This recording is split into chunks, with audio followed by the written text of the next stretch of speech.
سامعین ناظرین، infection control society آپ کی صحت کے لیے، آپ کی آگاہی کے لیے مضامین آپ کی سماعت کے لیے پیش کر رہی ہے۔ ڈائبٹیز کی کمپلیکیشن اس کے بارے میں تذکرہ کیا جا رہا تھا اور ان کے مسائل پر ہم نے سیر حاصل گفتگو کی۔ کچھ مسائل ایسے ہوتے ہیں ڈائبٹیز کے اندر جو مردوں میں پیدا ہوتے ہیں، خاص طور پر مردانہ کمزوری بھی ذیابطیس ڈائبٹیز کے مریضوں کا بڑا مسئلہ ہے۔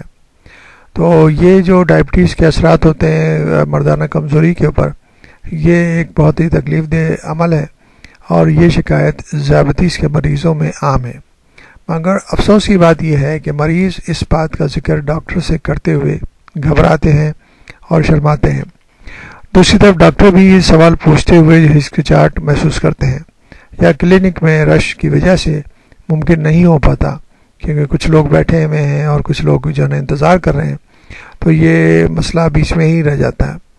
اس کا سیدھا سادہ فائدہ وہ حکیم اور سنیاسی فٹ پاتھ پہ بابا اٹھاتے ہیں جو عام اشتہار بازی کرتے ہیں اور اس مرض کا شرطیہ علاج کرنے کی گارنٹی بھی دیتے ہیں۔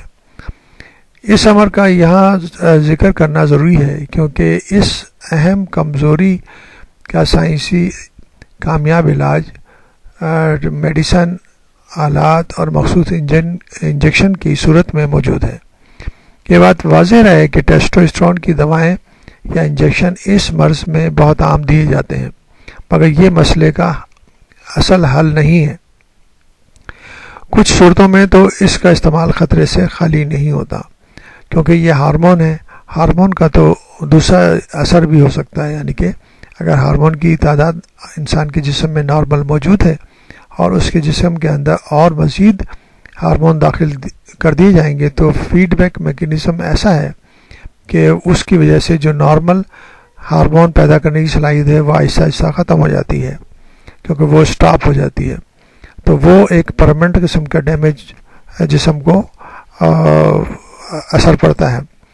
تو اس لیے ضروری ہے کہ صحیح طرح ڈاکٹر سے مشورہ کیا جائے اور اس میں کوئی شرمانے کی، ہچکچانے کی کوئی ضرورت نہیں ہے، کیونکہ یہ بہرحال ایک مسئلہ ہے جو کہ جس کا علاج بھی ممکن ہے اور صحیح علاج سائنسی بنیاد پر ہونا چاہیے۔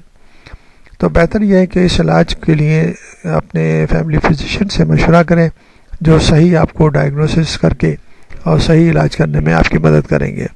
لہٰذا اس حوالے سے فیملی فزیشین یا اپنے جو ڈاکٹر ہیں ان کا مشورہ بہت ضروری ہے۔